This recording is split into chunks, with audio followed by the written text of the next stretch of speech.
Okay.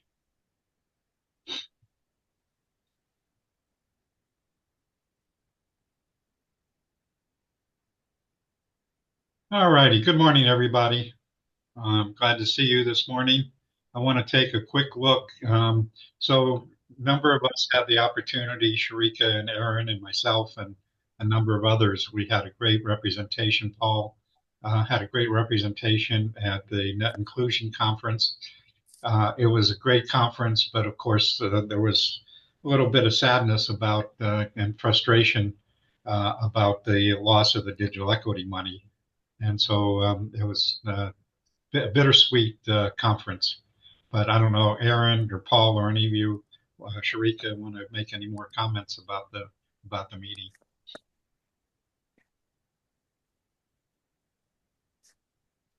Apparently, that's not the case. I would say that it was a great conference to be able to be at. I know there was a lot of people who couldn't go because their funding sources were withdrawn. So hopefully that will change over time. The next conference is in Chicago. If you didn't happen to go, but um, there were some things so if you went, you might have seen some of these little wooden things, little like key things. So if you happen to see me in the next near future and you want one of those, I've got some of these still available that I could share with people who were unable to make it, but I do have some of those for people. Great. Thanks. Kelly Mukherjee, do you want to make any comments? Sure. Anybody else? I was really impressed to be there. Saw a lot of you there. And yes, it could have been a grim message, but I think everybody came out really energized. I think leadership like Angela Seifer and Lev Gonick had really positive messages to share to give everybody the energy we need to get through these times. So I found it very uplifting, and our team is already thinking about new ideas for just how to carry forward. Great, thanks. Anybody else want to add anything? I would just add that um, you know, yeah, it really is unfortunate that we're losing the federal funding, but those 850 people plus, including this group, recognizes that this work happened long before there was federal funding, and will happen long after there is federal funding because this work is important, and I would just say that, like, overall the message is okay, well, what's next? Like how do we keep the momentum going and not lose what we've got here. And so yes, and yes, Paul makes an excellent point. There was additional people watching online. Many of the sessions were live streamed, and you can actually still go to their YouTube channel and get to the streams of the ones that were online during the conference. So if you haven't had a chance, you can still go and watch those. So yeah, I would just say it's one of the best conferences I've ever been to, and that's 3 years running that I've gotten to go. So it's wonderful. Great.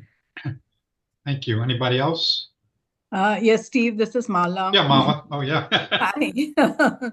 Hi. I wanted to say, all of us talk about the sessions and stuff like that, but I think what I truly, truly enjoyed were the site visits. I was on the bus one that went to several of these. They went to 5 different sites. We packed it actually in into those 2.5 hours time. And since many of us are here in Arizona, all of us are here in Arizona, maybe we could take time off and visit these sites. So I'll just tell you briefly about a few of them that we went to on that day. One is the Welcome to America project. You can see more about it on, I'll put the link. It's wtap.org. And they help refugees settle down into their settlement apartments or wherever they're given housing. And they give them internet-enabled device to help them, find jobs that suit their qualifications. They help them too with it, which goes to our digital inclusion part of the visit. All of the places we visited were mainly because they had some kind of bridging the digital gap. And this was the part that I was most impressed by. Of course, they have, like Goodwill, they have a lot of stuff there that are in boxes and sorted, and there are teenagers and others helping in sorting those stuff and putting them. So people who are recent refugees can find stuff that they need, whether it's utensils or crockery or clothes or whatever. But again, giving them that device, helping them figure out the education system here, helping them figure out a job situation, and also partnering with other organizations that can give them immediate jobs, like, maybe at a grocery store, or maybe at a retail outlet, things before they can actually figure out what they can do for the qualifications that they have. The other place that I visited was AZ Strut, and needless to say that it blew my mind about the number of devices they have and how well they've sorted it out and how well they recycle it, safely, to make sure that the discs are wiped and clean, and they've automated that process of refurbishing it. And now they have a new front office, which they've leased out or got from Treasures for Teachers, and that's next door to them. And they do the refurbishing and teaching the kids in that area. Of course, needless to say, also about the T-Mobile partnership they have in giving us an internet device for $35 a month. The two other places that I'll quickly mention were the Boys and Girls Club. The one that we visited was sponsored by Cox and Diamondback, and their digital equity part of it is that they've lots of computers there and they have homework help at the Boys and Girls Club. They also have devices like flight simulation.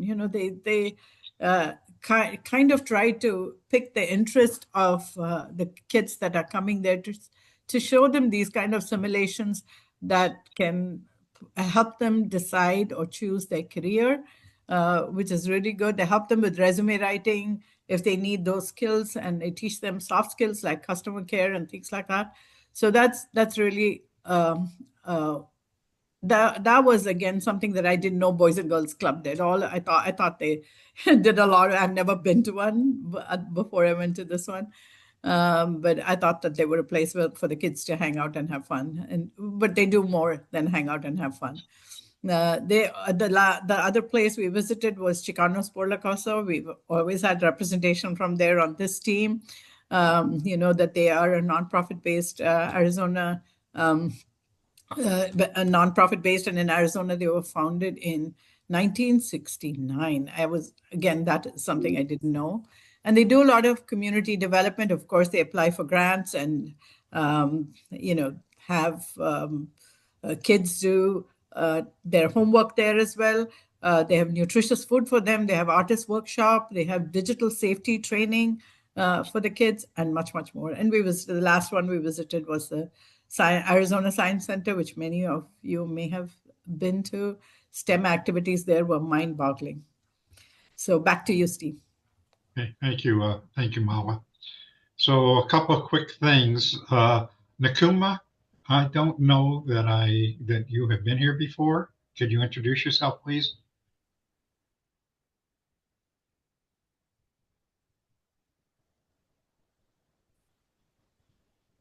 Nakuma?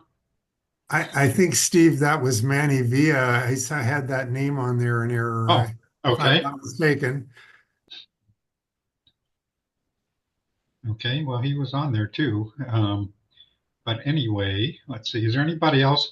Heather Whitmore, you want to introduce yourself? I know you've been here before, I believe.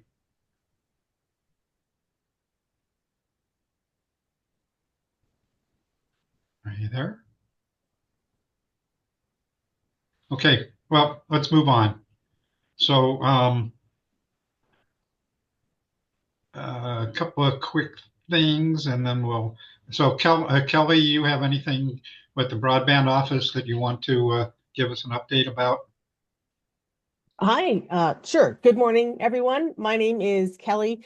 I work in the broadband office. And I do just want to start by saying and acknowledging Aaron. Obviously, like on an official level, there's been a lot of conversations about this, but I want to at least say on a human level that obviously this is devastating for everyone. I think incredibly devastating for Aaron, and hard for us as an office to lose this and to lose Aaron. And we don't know, where things are, but Aaron is here to speak for herself. But I just want to say that this certainly is hard. As far as updates regarding BEAD, the application window is still set to open on Tuesday, June 3rd. So that's less than a week. And that public map That's round is two, coming. right? That is round two. So round two opens June 3rd. The public map and the information available to the public is still being finalized, and we hope that that will be released within the next few days. When that is released, there will be an email announcement to go out, and then it will be added to the website. So that will be a public-facing map that will essentially highlight the areas that were picked up in round one and show the areas that are available for round two. And then the specifics, like the meat of that information, the financials, the details, that will all be available in the application process for the approved applicants. So the applicants will have all those details in the grantor portal, which is where they apply and submit their application. So all of that's happening on June 3rd. I also do want to say that it will not be an 8 a.m. June 3rd opening of that application. So if anybody here is an applicant, I would say expect that toward later in the day. There are a lot of developers working on that and finalizing the information in there and ensuring the accuracy. So there's a lot of QA going on right now to make sure that what is in there is 100% accurate. So don't expect that as the first thing in the morning. Expect that, I would say, toward later in the day as the I's are dotted and the T's are crossed. All of that's been happening for a while. And I'm learning that takes a lot of time just to ensure that QA. So I would say those are the updates from the BEAD office, and I can plug some links into the chat as well. Any questions for Kelly? Okay. Aaron, do you want to say anything or not, or you've already said what you're going to say? I'm good. Thank you. Okay. Okay. So quick reminder that as you all know, that I do send out my newsletter.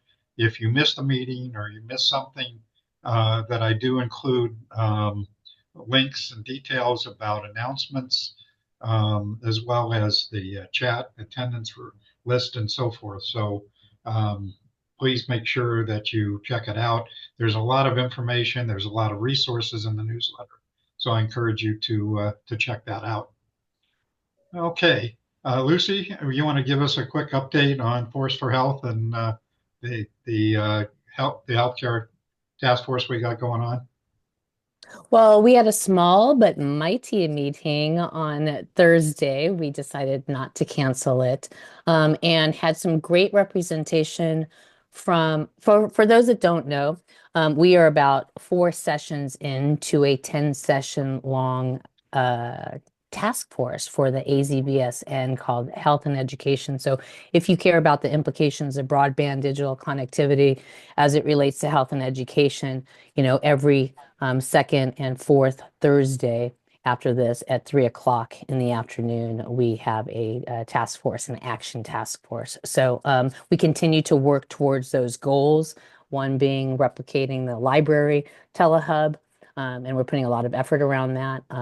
Paul brought a great option to the table with regards to also including school sites as possible telehealth hubs. So we're taking a deep dive into that.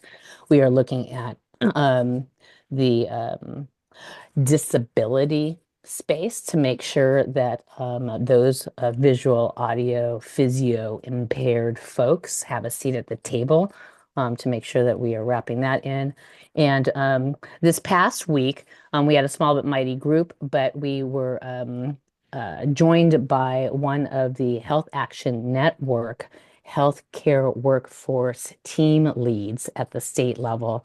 She represented United Healthcare. There's 6 big players up there. So it's just great. I mean, the small nature of this is making task identification and goal identification very real. And I'm kind of excited how we have moved forward. So we will, if anybody's interested, you can pop in anytime. It doesn't matter. I'll put the link into the next deal, which is going to be June 5th. Okay, so 3 o'clock, June 5th. And there's 3 ways to join. Number 1, you could just pop into the Zoom, no obligation. Number 2, you can go ahead and join for free at the Force for Health. We're hosting this in our virtual classroom and virtual boardroom. And so that way you can have access to the interactive chat and classroom. Or 3, you could take advantage of the $99 per year group leader membership that we're actually offering everybody on this group for free. So again, I'll put the link in the chat, and happy to see you maybe next Thursday. Great. Thanks. Thanks, Lucy. Appreciate it. I think that's all the, oops. Who am I missing? Well, let's go ahead and get into our presentation this morning. As you know, we have been doing a series of what do we know, what we think we know, what don't we know about what's happening in Washington. You're probably all sick of hearing that already, but it's changing from day to day. And I actually have changed it to what we know and wish we didn't, and what we don't know. And so I'm really pleased to again introduce Brenna Lesser, who's a tech policy counsel with Common Sense Media, here again to give us an update on what's happening in Washington. But I also have to say I had the opportunity to sit in on a session, and she just blew me away with the experience and the work she's doing with AI and AI policies and issues. So we're going to hear from her about that also. So with that, I will turn it over, Brenna, to you, and if you wouldn't mind, give us an update on what is and isn't happening at this point in time. So Yeah. I'm going to stop sharing, and if you need to share, please go ahead. Perfect. Yes, that's what I was going to ask. 1 second. And I'm going to go a little bit out of order, but I hope it will be for the best to make things easy. Brenna, I just got to tell you, you did an amazing job on that panel. Thank you. I appreciate that. With a lot of issues, but particularly also with the AI. So that was really awesome. I feel like having to work on a lot of different issues, it can be a lot for my brain to keep track of. But at the same time, like learning about one area kind of feeds into other areas as well. So I think it makes a broader understanding of things that I appreciate. But so before I get into like the what we know, what we don't know, what we wish we didn't, those types of things, I wanted to just give a quick explainer on the 4 different things that you may be hearing about in the news all at the same time. They're commonly all referred to as a budget bill, but they are all completely different things. And some of them matter more than others.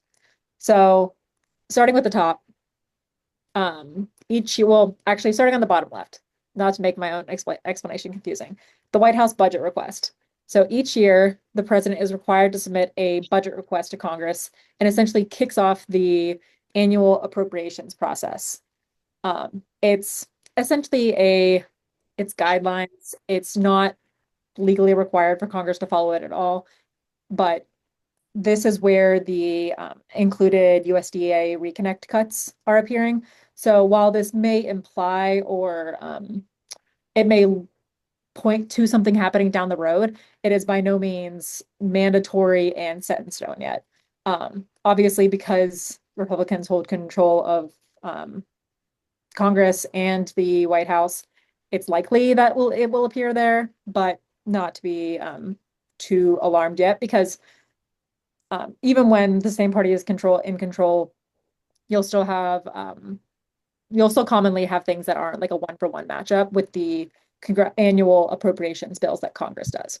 Brenna, if I can interrupt for just a second, you might want to just back up for a second and talk about the USDA Reconnect grants situation. Okay, so I'm not an expert on the USDA Reconnect grants, so I don't know a ton about to give more context. At least that is what's in the president's budget request.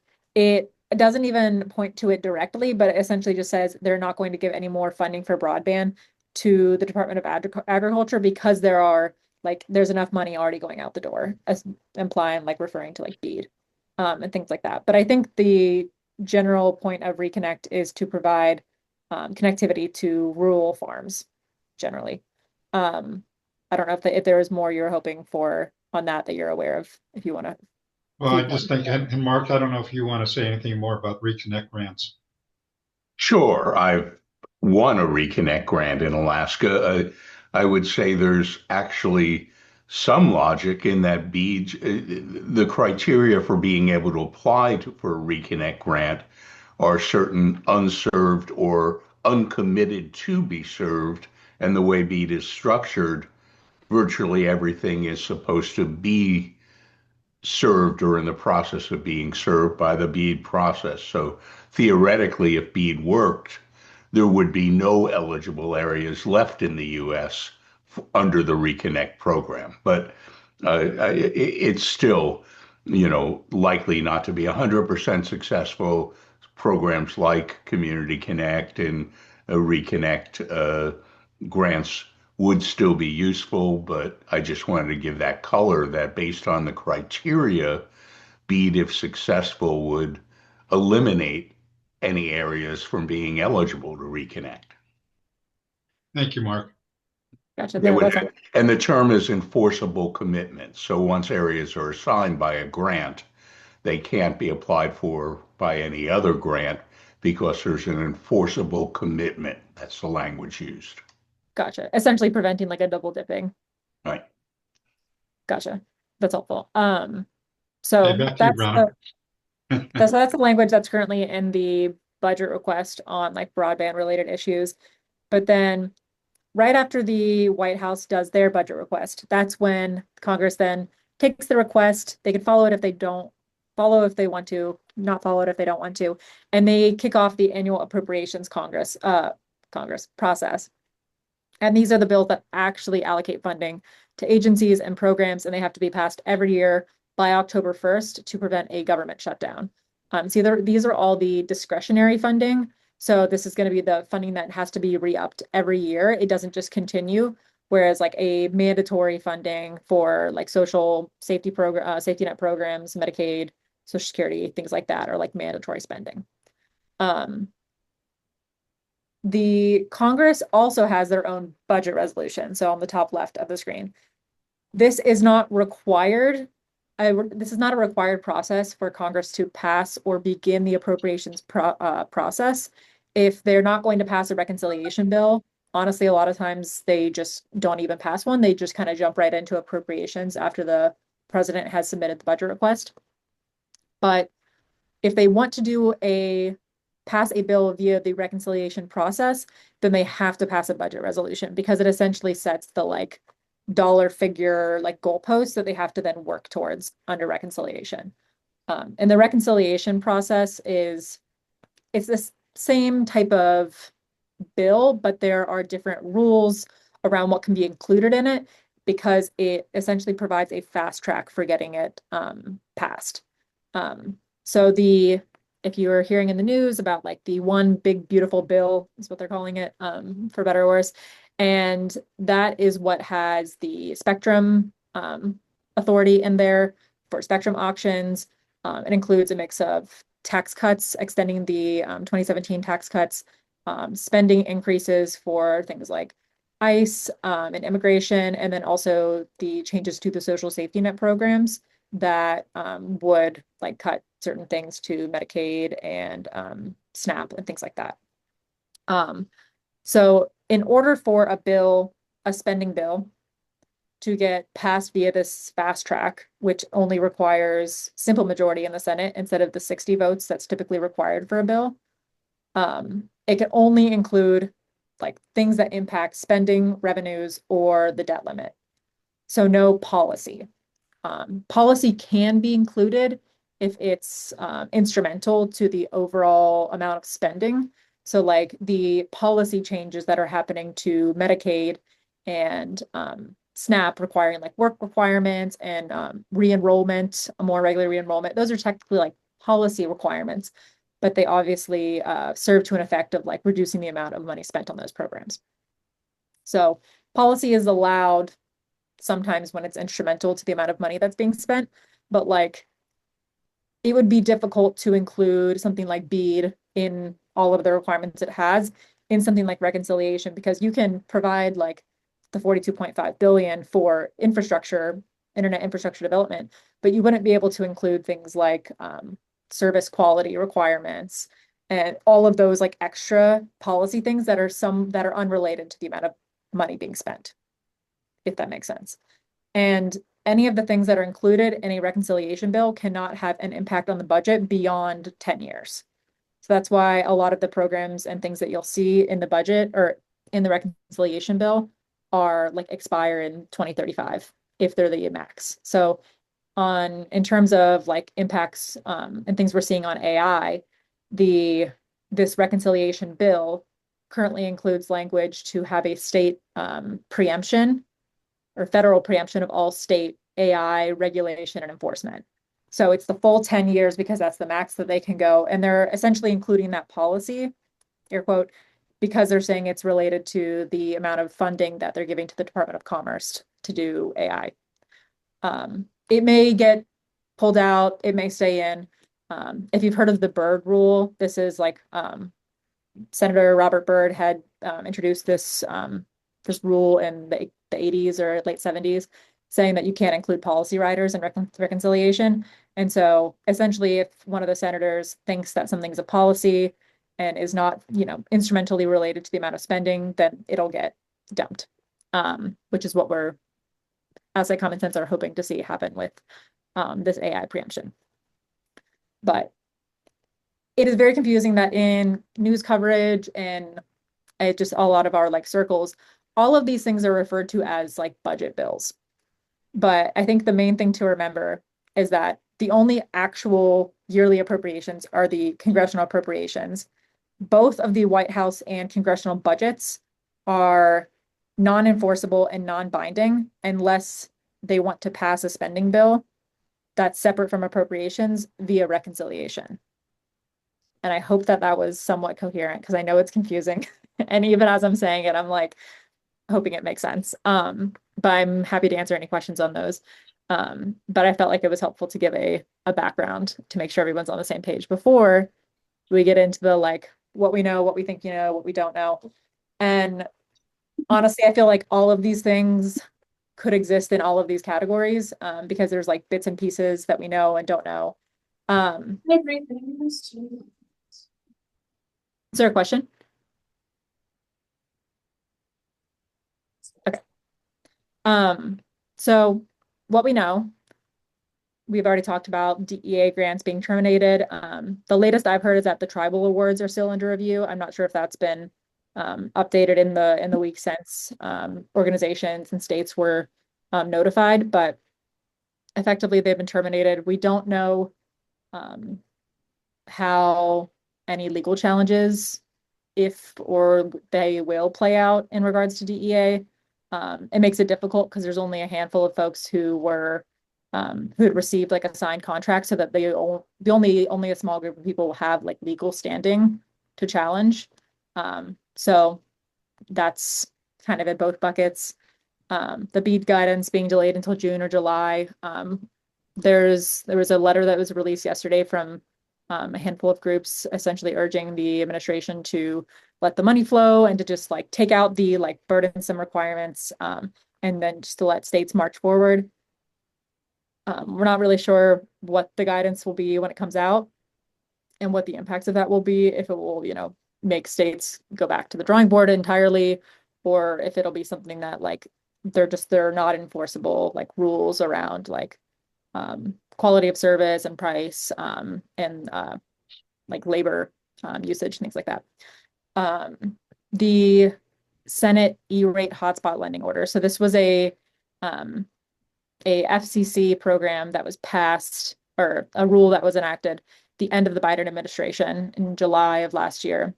And essentially for any like executive branch rulemaking, Congress can issue a Congressional Review Act resolution to overturn the program within a certain number of days of the new administration taking over. Unfortunately, this program was attacked by Senator Cruz. It essentially allows schools and libraries to use E-rate funding to provide off-campus hotspots to students and adult learners. And essentially, congressional Republicans are arguing that it provides like unfettered access to harmful things online because, you know, it can give access to off-campus connectivity, even though there's already filtering in place on all of these hotspots. And there's been talks around like it will overextend the E-rate program because it expands like the amount of like eligible expenses, even though it's just adding an eligible expense. It's not actually increasing the amount of money. But these are besides the point, I guess. But the Senate passed the CRA a few weeks ago. We're expecting the House to probably bring it up within the month of June, but they technically do have the entire length of this Congress, so until the end of next year to vote on this. So it could be soon, it could be late, hard to say. But what's really harmful about this is that it would essentially like salt the earth for the FCC ever doing another off-campus connectivity solution that is not like congressionally mandated. So even though they could just defer to FCC Chair Carr, he could revise the program to what they would want it to be. They haven't chosen to do that. They've chosen to just fully overturn it, which is unfortunate, since this is like one of the last federal supports for off-campus connectivity. So we don't know fully how that will end up, but that is like the current standing of that. I mentioned the USDA Reconnect program cuts. That's in the White House budget request. What we think we know, I think a lot of advocates seem cautiously optimistic about the Supreme Court ruling on USF. But in the same vein, we don't know, what would happen if the Supreme Court upholds USF. Then we imagine that Congress will not choose to implement any reforms to it because essentially like Democrats don't want to open up the door to like harmful reforms when they're not in power. So if they uphold it, we'll probably see for the next 4 years, like, status quo. If it's overturned, then it would essentially force Congress's hand to keep any of these programs. They would have to reform it and explicitly give the FCC the authority to like outsource this to like USAC. So don't really know how that will play out ultimately, but there has been some legislation introduced that seeks to reform USF or parts of USF. There's the Lowering the Broadband Costs for Consumers Act, which essentially directs edge providers, which are just like, think of like all the websites and companies that sit on top of the internet. So like Netflix, Google, Facebook, etc., requiring them to pay into USF to expand the contribution base, make it less costly on individual consumers who are just paying the like fees on cell phones and landline phones and things like that. Unlikely to see that pass anytime soon because of folks not wanting to open up the door to like greater USF reform under current conditions, but maybe this is something that would be considered down the road. There's also been a separate bill introduced by Senator Cruz that would make the USF program funded by yearly appropriations. This may sound good at face value, but I think myself and a lot of other advocates have said that this would effectively kill the program because, as we all know, for congressional appropriations, every year it seems like it's a fight to get things passed in time. There are multiple continuing resolutions to keep the government open. So giving them a mechanism to fund this program that is unreliable at best and gives them an easy out would be very harmful. Brenna, can I interrupt for just a sec, Yeah, please? please go for it. So Brenna mentioned the Lowering Broadband Costs for Consumers Act. That bill is a bipartisan bill, and Senator Kelly is one of the people who signed on to promote that bill. So just wanted to mention that since coming from Arizona. Yeah, yeah, and I think this is a somewhat popular idea in terms of broadening the contribution base. So I don't think it's, I mean, I don't have a crystal ball, unfortunately, but I think it's more about when something like this would be considered versus if.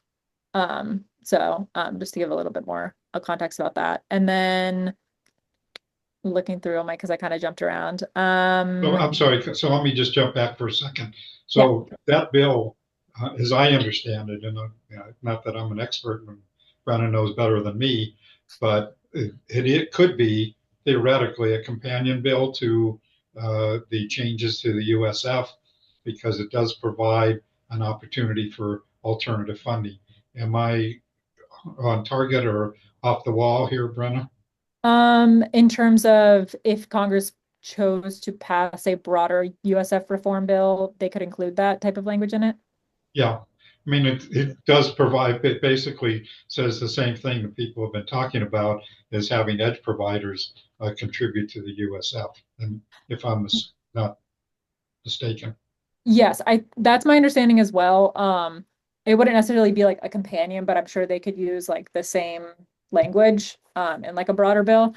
But the only things that to note is that like this bill doesn't touch on like the actual structure of the programs within USF. Like there's been discussions around like how do we get something like the AC Affordable Connectivity Program within USF? Like if we have a broader contribution base, could we expand Lifeline to be like a Lifeline and ACP program? Like, so none of that would be addressed in this like lowering broadband cost for consumers bill.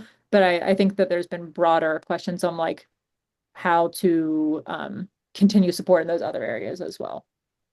And then lastly, the reconciliation bill, it was passed in the House. And this is the reconciliation. It's like the one big beautiful bill, the like social safety net cuts, the immigration focus, the like debt limit extension.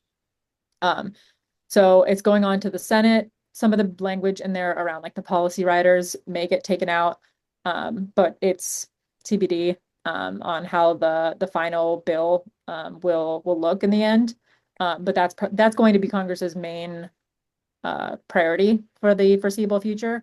So like any of these other bills that we're talking about around like USF or even, I mean, appropriations, that process has started, but like this is going to be Congress's focus for now. So like all of those other things will likely occur down the line. And then as the next year's appropriations funding gets underway, appropriations subcommittees have started having hearings talking about like the needs for next year.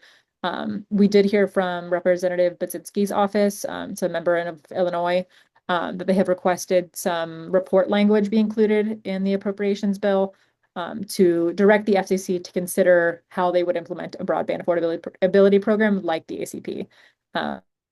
It's not legally binding in the report language. It's kind of like an annex or something, something of that sort to the like legislative language, but it does show like congressional intent, and it's still likely that the FCC would comply with looking at how to establish a program like this. But that's not positive if it'll make it into the final version. And I know there was a lot of information, so I'm happy to answer any questions to the extent that I can, or also just give a little blurb on what Common Sense is doing on AI policy as well.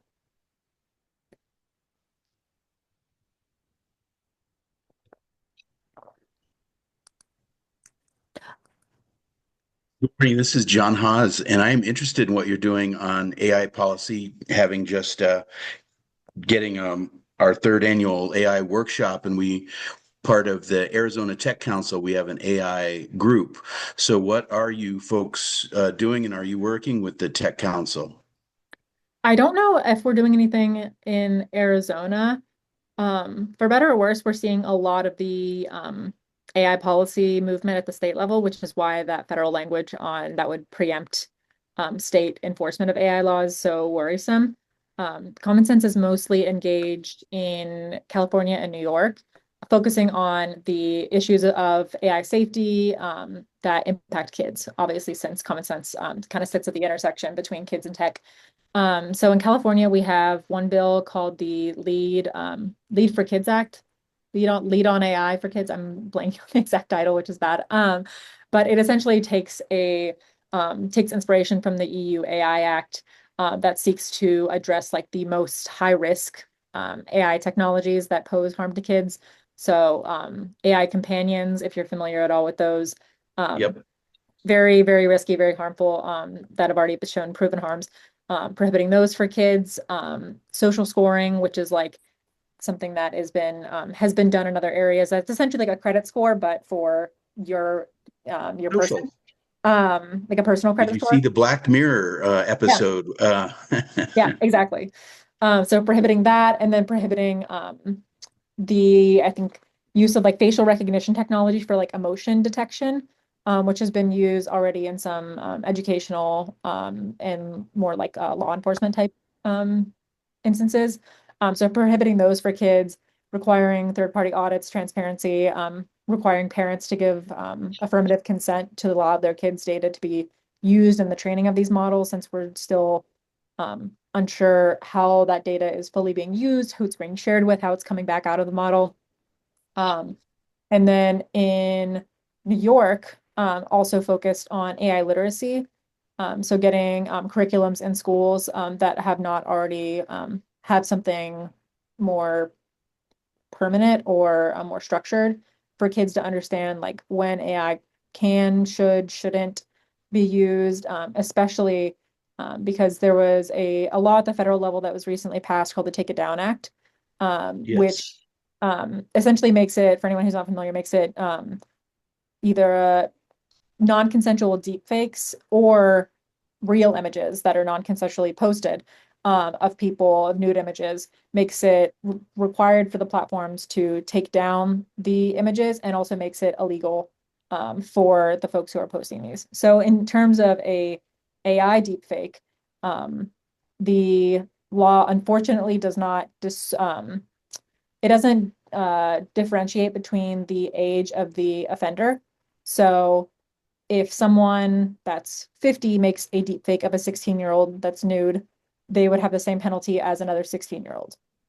And while this does provide, I think, important redress for the victims of these crimes, it is concerning that like obviously lots of kids are just now starting to play around with AI, and there are many apps that are specifically dedicated to like nudifying images. Like you can download them on Apple, Google Play, any of these stores, and you can input like a yearbook photo or like a picture that someone posts to Instagram and turn it into a nude image. That's very convincing because of this, like how this technology is developed. So they're very easy to access. And I would assume that a lot of kids and teens don't understand the ethical, legal ramifications of doing something like this, because I'm sure they think, oh, it's a joke, like it's not real, whatever. Yeah. And so, while they should know that, we also have to give like enough, I think, grace to knowing that they're still. Really? I would hope so. Because I Well, know the thing is that relies that assumes that children are being properly raised, right? And quote unquote properly raised. And I'm afraid that that's an assumption. So who's supposed to be in charge of enforcing? Do you the Take know? It Down Act. Yeah. I believe I would have to double check the language. I think it's the Attorney General, but I assume it provides like a private right of action. So like anyone can bring a suit around Yeah. this. But I would have to double check. I don't remember the exact language. But I think that makes the case for like why AI literacy is so important, to make sure kids know that like this is not a joke. There are real ramifications legally, penalties for doing this. Yep. So that they also have like the knowledge to protect themselves and protect others by like not doing something like this. So those are the kind of things that we're seeing at the state level. Very engaged on the AI companions issue. There's a bill in California and in New York around that. The New York governor just passed some language in the 2025 state budget around AI companions, essentially just putting like base level guardrails, like requiring redirection to like mental health resources, reminding users that they're engaging with a bot and not a person, because of course the way they're designed, they're very convincing, and for like vulnerable or young users, they might not know the difference. Yeah, Lucy, do you have a question? Thank Yeah, you. Lucy has a question. Go ahead.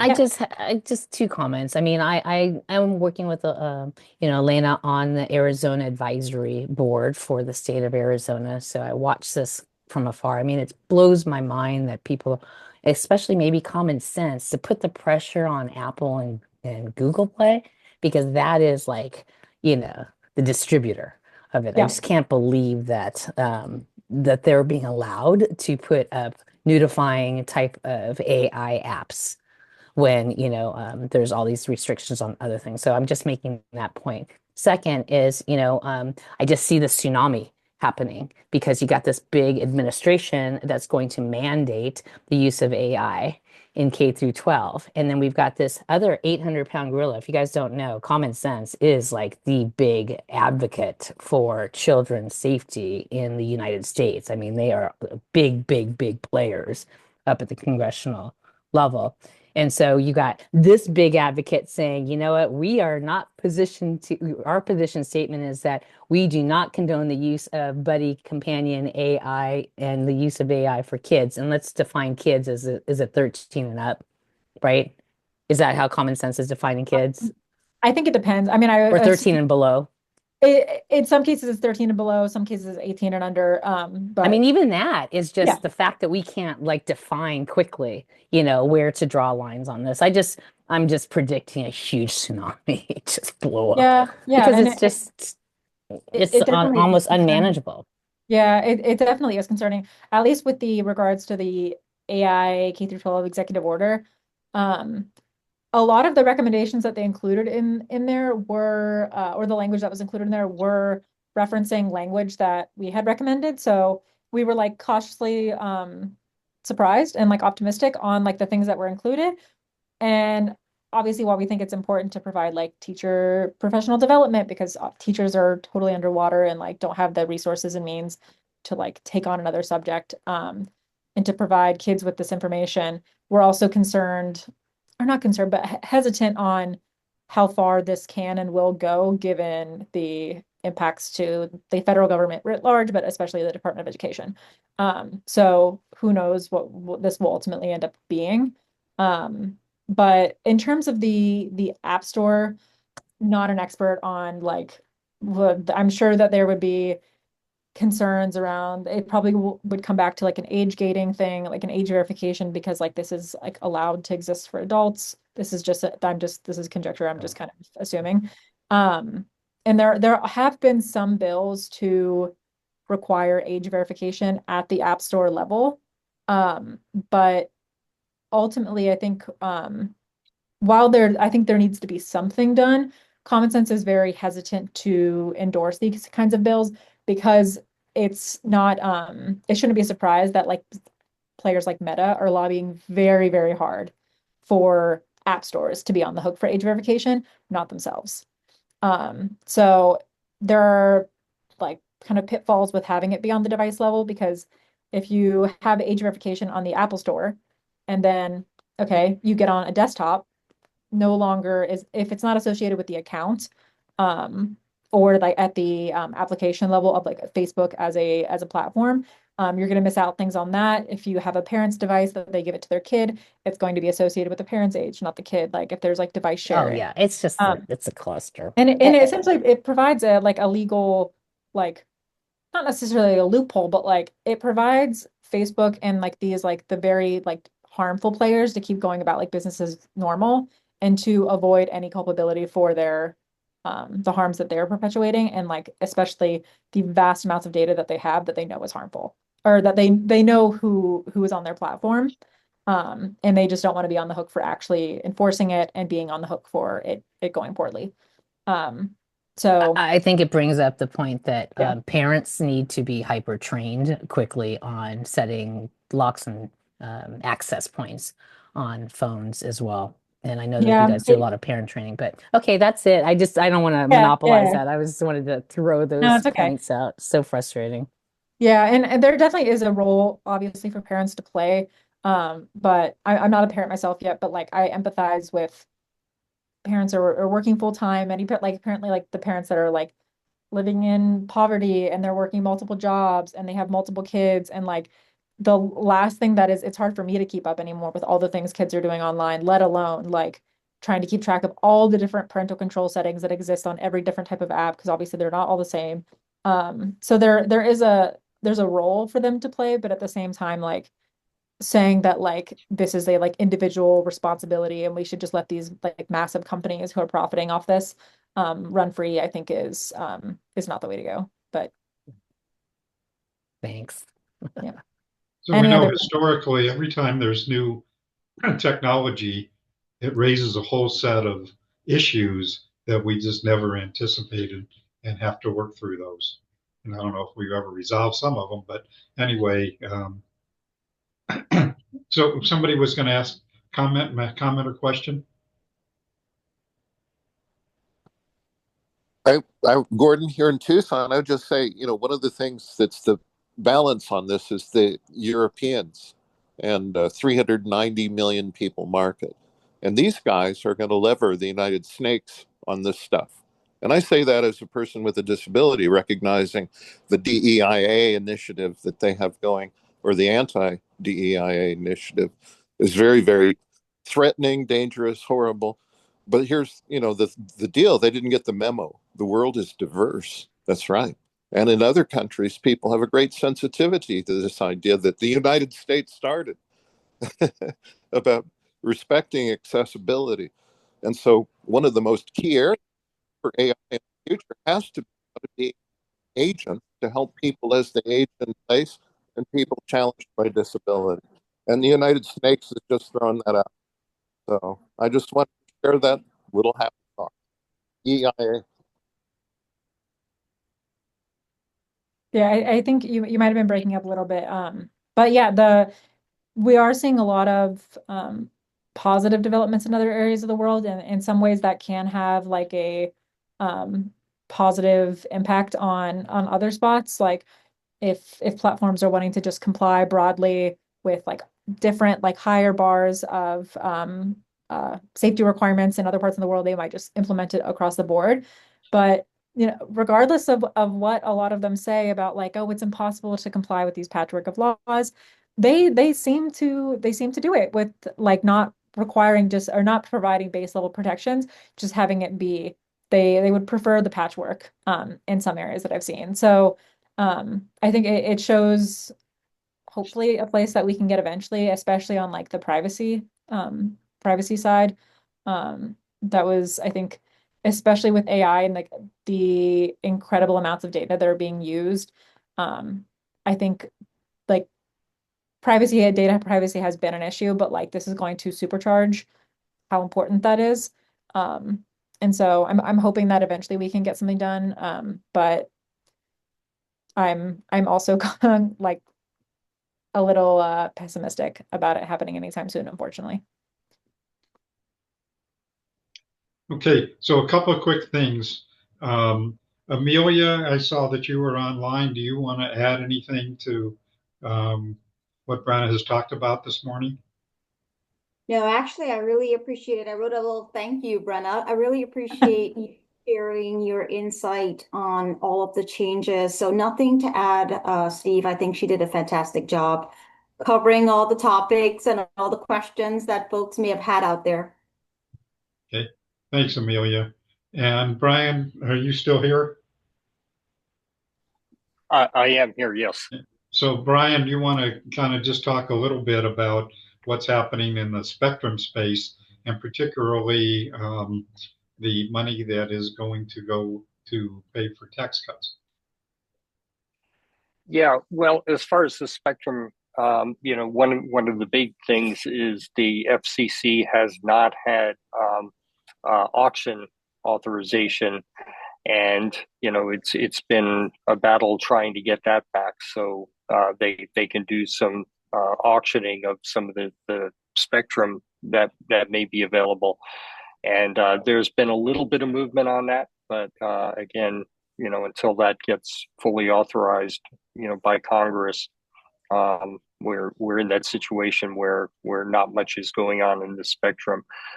There's also the 4.9 gigahertz public safety spectrum that's sitting out there, and it's unlikely the FCC is going to take any action on that this year.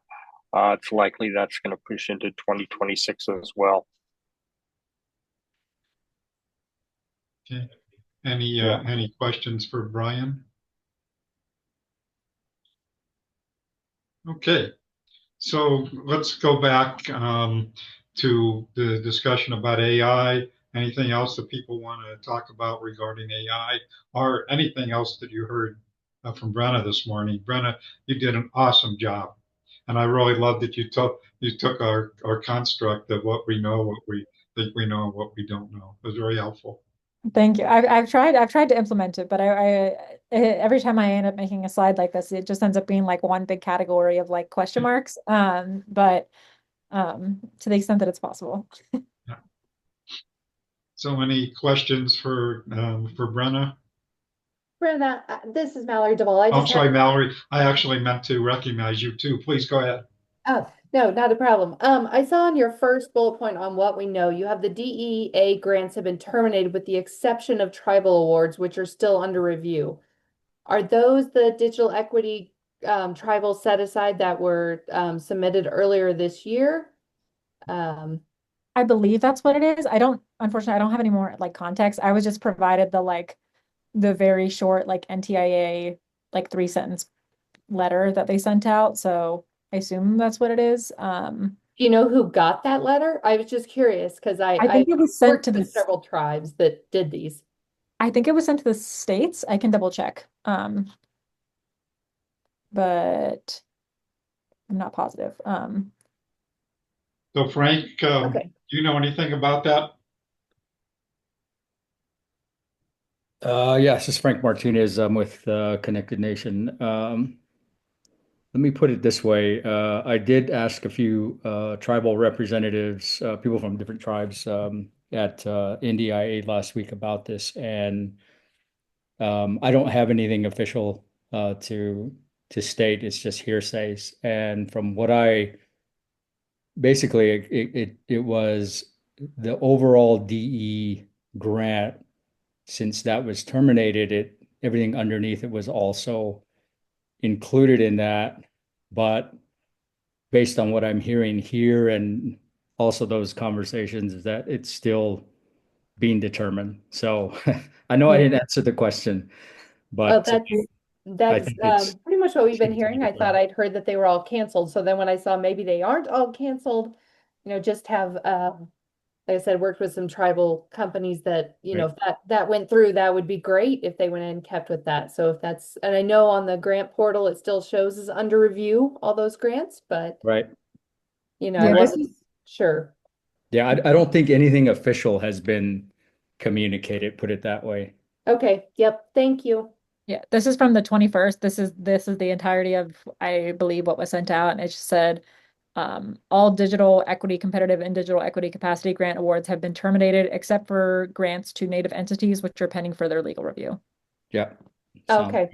Perfect. It. Thanks, Thank Brenna. you. Yeah. Brenna, real quick, is there a way you could send that to me if I send you my email address, just the language so that I have it? Yeah. Yeah, sure. Okay. Thank you. I will message that to you. Yeah. Okay. Anything else that people want to share? There's some comments. And Mark, do you want to say anything about your ASU presentation? Oh, he's gone. He had to leave early today. So are there any other comments? Oh, Mala, do you have anything that you want to add? No, Brenna did a great job of summarizing all the things that were happening at the federal level.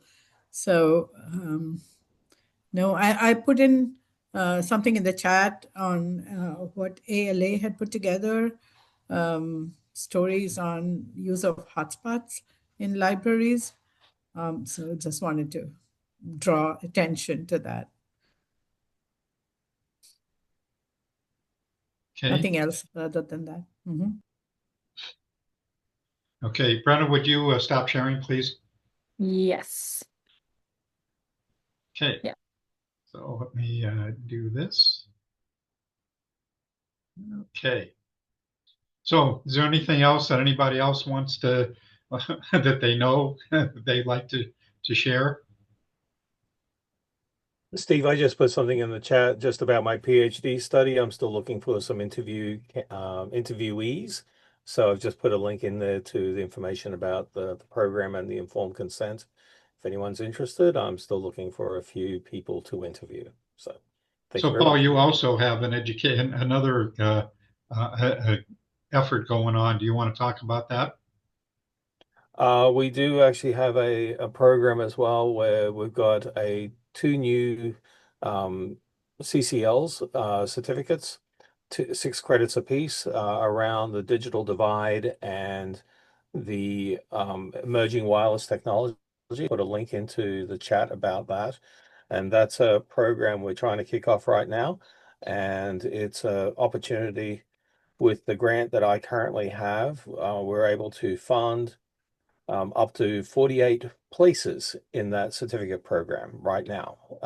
And so the grant's going to end in February of next year, but I can put 48 people through this 12 credit certificate program, which is two certificates, 6 credits each, basically at no tuition cost, providing they're in Arizona. And it's face to face only for one part of each course. So the rest of it is synchronous online. So I'll put a link into the chat to information about it. And then if anyone's got any questions, they can certainly reach out to me. Okay, thanks.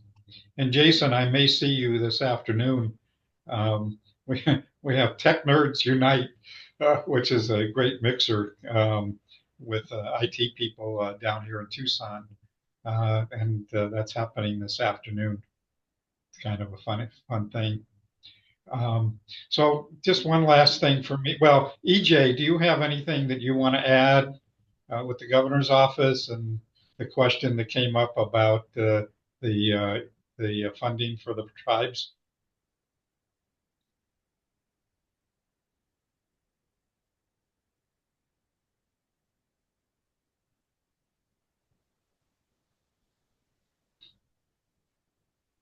So EJ, if you're talking, we're not hearing you. Okay, so anybody have anything else for the good of the order that they want to share today? If not, then I believe that we are done for today. Holly, is there anything with the library that you want to talk about? Nothing new to report, Steve. Okay. Court case appeals back and forth and no final decisions. Okay. Hey Steve, this is Jason. Jason. I'm sorry. I had a call and I did want to share with everyone, if you hadn't seen it in the news last week, we acquired Jason, introduce yourself and who's we. Yeah, Jason Tamura, Wired Fire. Thank you, Steve. Jason Tamura, Wired Fiber Director of Market Development and Planning. Last week we announced the acquisition of all of the Conterra network that is currently in Arizona. So that network was built to carry E-rate services, support E-rate. So we acquired that because they they were in a place where it wasn't making sense for them to try to remotely care for that network. In addition to, we acquired the Ting network in Marana last week, and with all of that, we have completed our consent on licensing for right-of-way and operating down in Sahuarita, our license for Pima County, Marana, and so we're working through the rest, but just to let everyone know, we are expanding and we are going to continue to find ways to help support our community, and super excited about that, and looking forward to see how much more we can impact. Great, thanks, Jason. So anything else before we end for today? Going once, going twice? Well, I do believe we are done.